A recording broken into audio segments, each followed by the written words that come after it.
Hello दोस्तों, इस video में हम बात करेंगे पेपर थर्ड की। और थर्ड पेपर के जो 100 एमसीक्यू हैं, बहुत इंपॉर्टेंट क्वेश्चंस हैं, वो हम कवर करने वाले हैं। तो इस वीडियो को अंत तक देखना, इसकी बिल्कुल भी मत करना, क्योंकि इसमें बहुत सारे ऐसे क्वेश्चंस हैं जो आपके एग्जाम्स में आने वाले हैं। तो इस वीडियो को अंत तक देखना और इस चैनल को सब्सक्राइब जरूर कर लेना। और ज़्यादा समय न लेते हुए हम शुरू करते हैं। पहला क्वेश्चन दिया है कि केंद्र में शिक्षा विभाग को शिक्षा मंत्रालय में कब परिवर्तित किया गया था? 1945, 47, 1950, 1955। तो कब किया गया था? 1945 में शिक्षा विभाग को शिक्षा मंत्रालय में परिवर्तित किया गया था। नेक्स्ट क्वेश्चन है कि शिक्षा के साथ वैज्ञानिक अनुसंधान को कब जोड़ा गया? 1946, 1953, 1957 और 1963। तो शिक्षा के साथ वैज्ञानिक अनुसंधान को 1957 में जोड़ा गया। ये सी नंबर इसका राइट हो जाएगा। अगला है कि किस वर्ष 1958 में शिक्षा मंत्रालय को किस में बांटा गया? वर्ष 1958 में शिक्षा मंत्रालय को किस में बांटा गया? किस में बांटा गया? शिक्षा मंत्रालय, वैज्ञानिक अनुसंधान एवं सांस्कृतिक मामलों के मंत्रालय, खेलकूद मंत्रालय, ए व बी दोनों।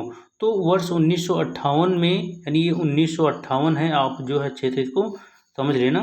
1958 दिया हुआ है, तो किस में बांटा गया? तो वैज्ञानिक अनुसंधान एवं सांस्कृतिक मामलों के मंत्रालय में शिक्षा मंत्रालय को बांटा गया। नेक्स्ट है कि निम्न प्रकार के नेतृत्व में सत्ता एक ही व्यक्ति में निहित होती है। तो किस प्रकार के नेतृत्व में? राजतांत्रिक नेतृत्व में या विकेंद्रीकृत नेतृत्व में? तो राजतांत्रिक नेतृत्व में क्या होती है? सत्ता एक ही व्यक्ति में निहित होती है। अगला है कि विद्यालयों में विज्ञान की शिक्षा में सुधार कब शुरू हुआ?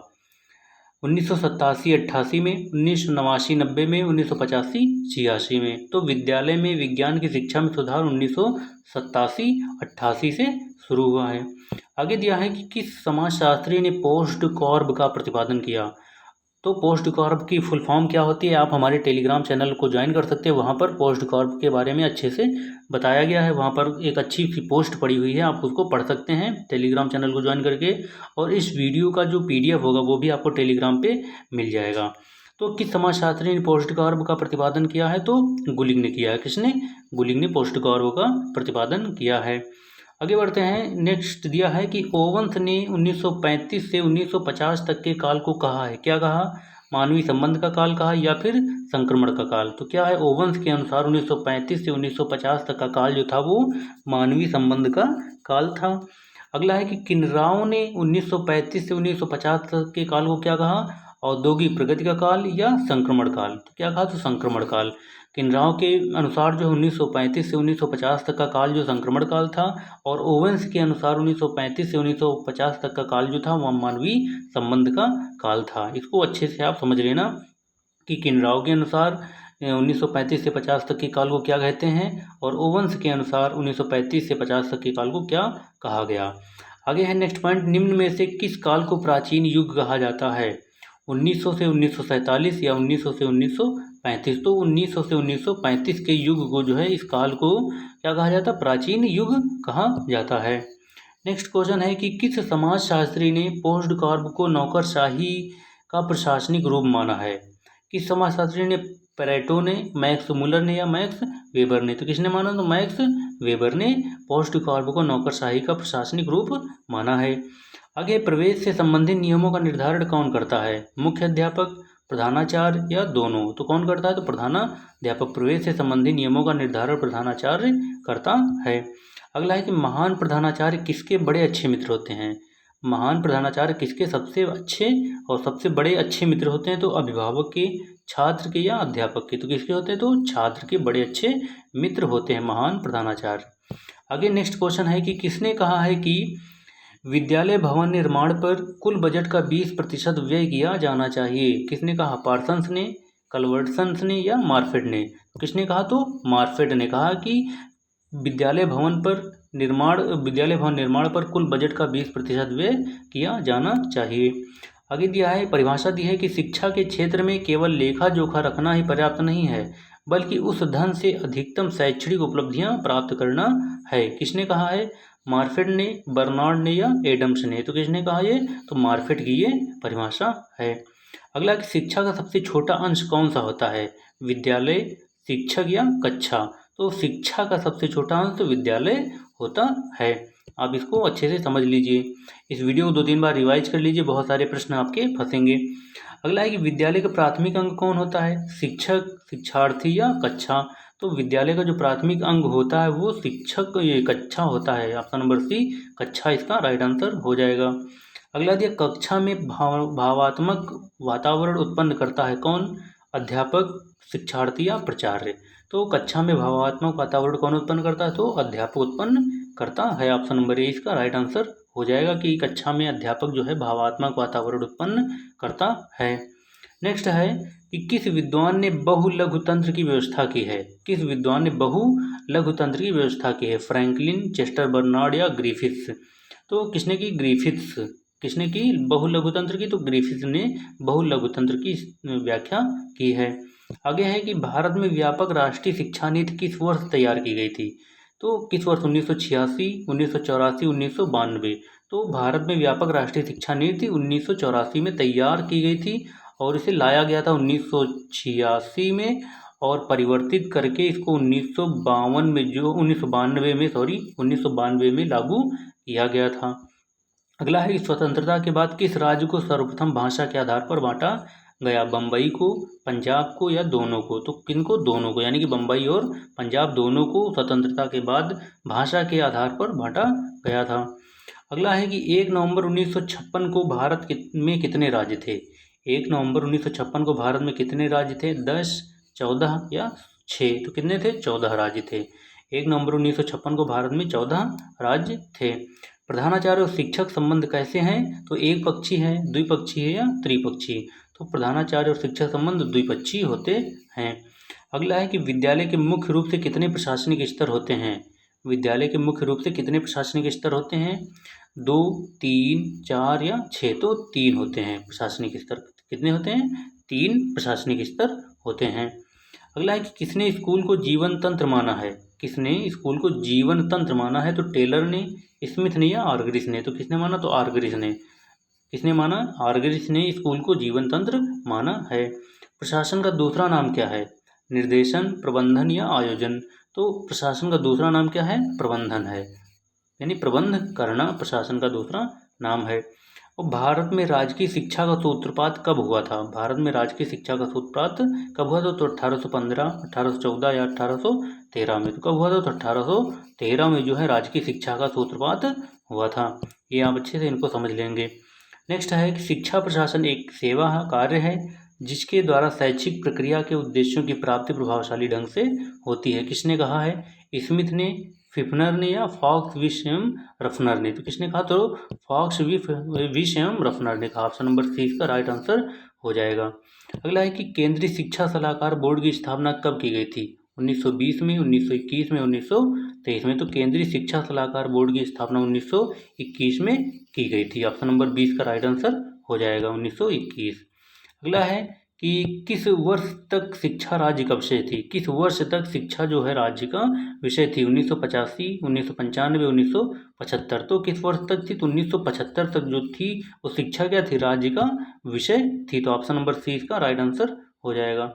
अगला दिया है कि शिक्षा को किस वर्ष समवर्ती सूची में डाला गया? 1976, 1976, 1974 या 1976? तो किस वर्ष डाला गया? यहाँ 1975 होना चाहिए। तो कब डाला गया? तो 1976 में जो है शिक्षा को समवर्ती सूची में डाला गया। अगले हैं, नेक्स्ट है कि राष्ट्रीय पाठ्यचर्या की रूपरेखा 2005 नामक दस्तावेज किसके द्वारा तैयार किया गया था? सीबीएसई के द्वारा, यूजीसी के द्वारा या एनसीईआरटी के द्वारा? तो राष्ट्रीय पाठ्यचर्या की रूपरेखा 2005 नामक रिपोर्ट जो है या दस्तावेज जो है वो एनसीईआरटी के द्वारा तैयार किया गया था। तो ऑप्शन नंबर सी एनसीईआरटी इसका राइट आंसर हो जाएगा। आप जो है एनसीईआरटी की स्थापना कब हुई थी और एनसीईआरटी का फुल फॉर्म क्या है और एनसीईआरटी के फुल फॉर्म को हिंदी में कहते क्या हैं, आप इन तीनों को जो अच्छे से तैयार कर लेंगे। अगला है कि देश का पहला मुक्त विद्यालय कहाँ खोला गया था? बम्बई में, दिल्ली में या इलाहाबाद में? तो दिल्ली में देश का पहला मुक्त विश्वविद्यालय कहाँ खोला गया था? तो दिल्ली में खोला गया था। अगला है, बर्टन तथा बुकर ने पर्यवेक्षण के कितने सिद्धांत बताए हैं? 5, 6, 4 और 7? तो कितने बताए हैं? 4। बर्टन तथा बुकर ने पर्यवेक्षण के 4 सिद्धांत बताए हैं। अगला है कि किसने प्रधानाचार्य की तुलना जहाज के कप्तान से की है? किसने की है? मैरी पार्कर फॉलेड ने, WM राय बर ने। तो किसने की है? तो WM राय बर ने जो है प्रधानाचार्य की तुलना जो है एक जहाज के कप्तान से की है। किसने कहा है? कि WM राय बर ने कहा है कि प्रधानाचार्य की तुलना जहाज के कप्तान से किसने की? WM राय बर ने की है। अगला क्वेश्चन है दोस्तों, दिया है कि प्रशासन प्रबंध का अंग है, किसने कहा? प्रशासन प्रबंध का अंग है, किसने कहा? EL ब्रिंच ने, जॉर्ज टेरी ने, मैकफारलैंड ने। तो किसने कहा? तो EL ब्रिंच ने कहा है कि प्रशासन जो है प्रबंध का अंग है। अगला है कि स्कूल शब्द की उत्पत्ति किससे हुई है? ग्रीक भाषा से, लैटिन शब्द से या अरबी शब्द से? तो स्कूल शब्द की उत्पत्ति जो है ग्रीक भाषा के स्कोले नामक शब्द से हुई है। और स्कोले शब्द का अर्थ क्या है? नियोजन, अवकाश या आयोजन। तो स्कोले शब्द का अर्थ जो है अवकाश होता है। प्राचीन काल में जहाँ भी स्कूल होता था वहाँ अवकाश, स्कूल का मतलब अवकाश ही समझा जाता था। और ये ग्रीक भाषा का स्कोले नामक शब्द है जिससे स्कूल शब्द की उत्पत्ति हुई है। अगला है कि प्रबंधन अन्य व्यक्तियों से कार्य कराने की युक्ति है, किसने कहा है? स्मिथ ने, बर्नार्ड ने या चार्ल्स रेनॉल्ड ने? तो जो है प्रबंधन है अन्य व्यक्तियों से कार्य कराने की युक्ति है, किसने कहा? तो चार्ल्स रेनॉल्ड ने कहा है। अगला क्वेश्चन है प्रबंधकीय नियंत्रण का आशय कार्यों को योजनानुसार कराना है, किसने कहा है?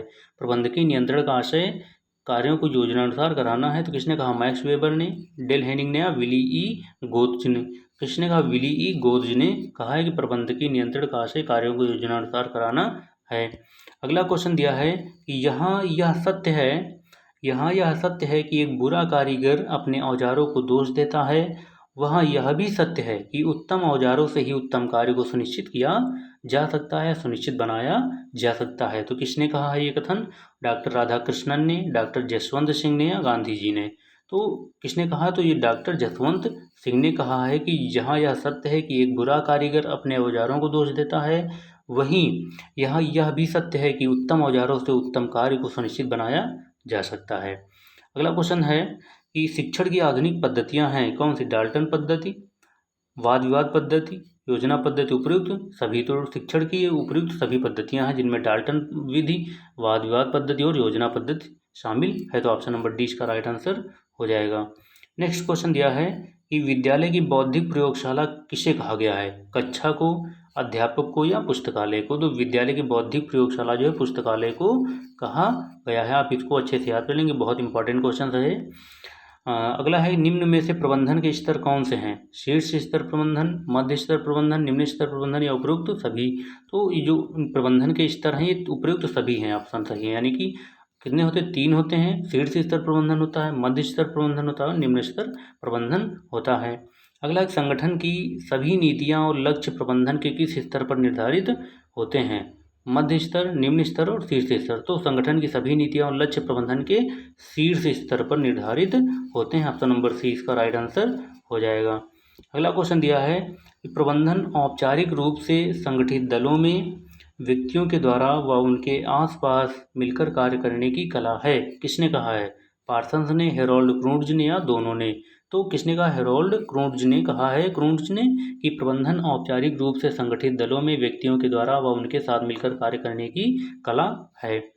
अगला है कि प्रबंधन एक विशेष प्रक्रिया है जिसमें नियोजन, संगठन, उत्प्रेरणा एवं नियंत्रण शामिल होते हैं, किसने कहा है? जॉर्ज आर टैरी ने, जॉर्ज माइकल ने या इन दोनों ने? किसने कहा? तो जॉर्ज आर टैरी ने कहा। क्या कहा? कि प्रबंधन एक विशेष प्रक्रिया है जिसमें नियोजन, संगठन, उत्प्रेरणा एवं नियंत्रण शामिल होते हैं। ऑप्शन नंबर ए इसका राइट आंसर हो जाएगा। अगला क्वेश्चन दिया है प्रबंधन शैली कितने प्रकार की होती है? 2 प्रकार की, 4 प्रकार की, 6 प्रकार की या सभी? तो क्या है? 4 प्रकार की होती है। प्रबंधन शैली कितने प्रकार की? 4 प्रकार की होती है। निम्न में से कौन प्रबंधन शैली है? नेक्स्ट क्वेश्चन है निम्न में से कौन प्रबंधन शैली है? हस्तक्षेप शैली, निरंकुश शैली, पैतृक शैली या उपयुक्त सभी? तो निम्न में से कितनी होती हैं? तो ये उपयुक्त सभी जो है प्रबंधन की शैलियाँ हैं। यानी कि हस्तक्षेप शैली, निरंकुश शैली और पैतृक शैली ये सभी प्रबंधन की शैलियाँ हैं। अगला क्वेश्चन दिया है कि अंतर्द्वंद कैसी प्रक्रिया है? अंतर्द्वंद कैसी प्रक्रिया है? गत्यात्मक है, स्थिर है या दोनों है? तो गत्यात्मक। अंतर्द्वंद कैसी प्रक्रिया है? तो गत्यात्मक प्रक्रिया है। अंतर्द्वंद के मुख्य प्रकार हैं कौन कौन से? कार्य अंतर्द्वंद, संबंधनात्मक अंतर्द्वंद, प्रक्रिया अंतर्द्वंद या उपयुक्त सभी? तो उपयुक्त सभी, यानी कि ये तीनों है, कार्य अंतर्द्वंद, संबंधनात्मक अंतर्द्वंद और प्रक्रिया अंतर्द्वंद, ये अंतर्द्वंद के मुख्य प्रकार हैं। अगला है प्रधानाचार्य के व्यक्तिगत गुण के अंतर्गत कौन सा गुण नहीं आता है? व्यावसायिक गुण, नैतिक गुण, राजनैतिक गुण, इनमें से सभी। तो कौन सा है? तो राजनैतिक गुण जो है प्रधानाचार्य के व्यक्तिगत गुण में नहीं आता है, व्यक्तिगत गुण के अंतर्गत राजनीतिक गुण नहीं आता है। अगला है प्रधानाध्यापक का कर्तव्य नहीं है क्या? निर्देशन करना, निरीक्षण करना, मनोरंजन करना, उपयुक्त सभी। तो प्रधानाध्यापक का कार्य कौन सा नहीं है, कर्तव्य नहीं है? तो मनोरंजन करना जो है प्रधानाध्यापक का कर्तव्य नहीं है। निम्न में से किसके द्वारा कल्पित विद्यालय तंत्र की विस्तृत विवेचना की गई? निम्न में से किसके द्वारा कल्पित विद्यालय तंत्र की विस्तृत विवेचना की गई? तो किसके द्वारा? ग्रिफिथ्स के द्वारा, जेपी वर्मा के द्वारा, या दोनों के द्वारा? तो किसके द्वारा? तो ग्रिफिथ्स के द्वारा कल्पित विद्यालय तंत्र की विस्तृत विवेचना की गई है। अगला दिया है कि किसका सुझाव था कि प्रत्येक राज्य में एक शिक्षा परिषद की स्थापना की जाए? तो किसका था? तो कोठारी आयोग का सुझाव था। कोठारी आयोग ने कहा था कि प्रत्येक राज्य में एक शिक्षा परिषद की स्थापना की जाए। और भारत में दो प्रकार की नगर पालिकाएँ हैं। पहली है अधिकृत न्यायपालिका और नगर पालिका, और दूसरी अनाधिकृत नगर पालिका। तो दो प्रकार की नगर पालिकाएँ हैं, अधिकृत और अनाधिकृत। ये कुछ पॉइंट हैं, फैक्ट दिए हैं। अगला फैक्ट दिया है कि पर्यावरणीय शिक्षा पर किस वर्ष बल दिया गया? तो 1988 में NEP के अनुसार, 1988 में NEP के अनुसार जो है पर्यावरणीय शिक्षा पर बल दिया गया।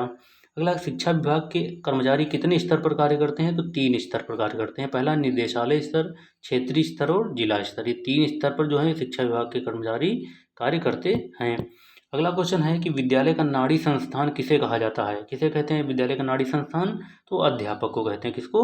अध्यापक को कहते हैं। और भाषा का उद्देश्य क्या है? संप्रेषण करना। भाषा का उद्देश्य क्या है? संप्रेषण करना है। और शिक्षा केंद्रों की स्थापना कब से शुरू हुई? तो बौद्ध काल से। आपसे क्वेश्चन पूछ लिया कि शिक्षा केंद्रों की स्थापना कब से शुरू हुई? तो आप बताएंगे बौद्ध काल से शिक्षा केंद्रों की स्थापना शुरू हुई है। अगला है विद्यालय के प्रबंधन में प्रयोग होने वाले संसाधन हैं कौन कौन से? तो मानवीय संसाधन भी है, भौतिक भी है, और दृश्य और अदृश्य संसाधन। ये तीनों प्रकार के जो हैं विद्यालय में प्रबंधन में प्रयोग होने वाले संसाधन हैं। ये सही हो जाएगा। अगला है कि राज्य का संवैधानिक अध्यक्ष होता है? तो राज्यपाल होता है। कौन होता है? राज्यपाल राज्य का संवैधानिक अध्यक्ष होता है। और किस शैली में कर्मचारी प्रबंधकों पर निर्भर नहीं रहते? किस शैली में? तो अहस्तक्षेप शैली में जो है कर्मचारी प्रबंधकों पर निर्भर नहीं रहते हैं। और विद्यालय का मस्तिष्क किसे कहते हैं? तो प्रधानाचार्य को। प्रधानाचार्य को विद्यालय का मस्तिष्क कहते हैं। अगला क्वेश्चन है त्रिकोणीय प्रशासन संकल्पना के अंतर्गत आते हैं कौन कौन से? व्यक्ति आता है, कार्य आता है और सामाजिक स्थिति। ये तीन जो है त्रिकोणीय प्रशासन की संकल्पना के अंतर्गत आते हैं। व्यक्ति, कार्य और सामाजिक स्थिति ये आते हैं। अगला, संचार प्रक्रिया का अंतिम चरण कौन सा है? तो प्रतिपुष्टि करना। प्रतिपुष्टि करना संचार प्रक्रिया का अंतिम चरण है। और सर्व शिक्षा अभियान की शुरुआत कब की गई? यानी सर्व शिक्षा अभियान SSA करके पूछा जा सकता है। तो आप बताएंगे 2001 से सर्व शिक्षा अभियान की शुरुआत की गई। और ऑपरेशन ब्लैक बोर्ड की जो शुरुआत की गई 1987-88 में ऑपरेशन ब्लैक बोर्ड की शुरुआत की गई। और राष्ट्रीय पाठ्यचर्या रूपरेखा NCF कब तैयार की गई? तो 2005 में NCF तैयार की गई। और NCERT की स्थापना 1961 में हुई थी। कब हुई थी? 1961 में हुई थी। और खेल के मैदान की व्यवस्था किस प्रशासन द्वारा की जाती है? तो बाह्य प्रशासन द्वारा। खेल के मैदान की व्यवस्था किस प्रशासन द्वारा की जाती है? बताएंगे बाह्य प्रशासन द्वारा की जाती है। और संप्रेषण प्रक्रिया है किस प्रकार की प्रक्रिया है? तो द्विमार्गी। कितने मार्गी? तो द्विमार्गी प्रक्रिया है। पहला द्विमार्गी प्रक्रिया, द्विमार्गी में पहला आता पृष्ठ पोषण और दूसरा आता अंत प्रक्रिया। तो ये द्विमार्गी जो है संप्रेषण प्रक्रिया होती है। और केंद्रीकरण का आशय क्या है? तो सत्ता जो है शीर्ष अथवा उसके आसपास एकत्र होनी चाहिए। केंद्रीकरण का आशय, केंद्रीकरण का मतलब क्या होता है कि सत्ता जो है वो शीर्ष अथवा उसके आसपास एकत्र होनी चाहिए। ये केंद्रीकरण का आशय है। तो दोस्तों हमने जो है 100 क्वेश्चन के MCQ जो हैं कवर किए हैं। ये बहुत इंपॉर्टेंट हैं। तो आप जो है इसको अच्छे से एक दो बार रिवाइज कर लीजिएगा वीडियो को देख के, तो ताकि आपके बहुत सारे कॉन्सेप्ट जो है क्लियर हो जाएंगे। इससे पहले भी हमने पार्ट 1 पार्ट 2 आपको दिया है, आप उसको भी अच्छे से रिवाइज कर लीजिए ताकि आपके बहुत सारे प्रश्न जो हैं मिल जाएंगे, ताकि आपके कॉन्सेप्ट क्लियर हो जाएँ। तो दोस्तों ये वीडियो कैसा लगा कमेंट करके हमें अवश्य बताइएगा। वीडियो को लाइक कीजिएगा, चैनल को सब्सक्राइब कीजिएगा। फिर मिलते हैं नेक्स्ट वीडियो में, तब तक के लिए धन्यवाद और बेस्ट ऑफ लक कल के लिए, ताकि आपका अच्छे से पेपर हो, आप अच्छे से पेपर करें। हमारी तरफ से आपको बहुत बहुत शुभकामनाएं। धन्यवाद।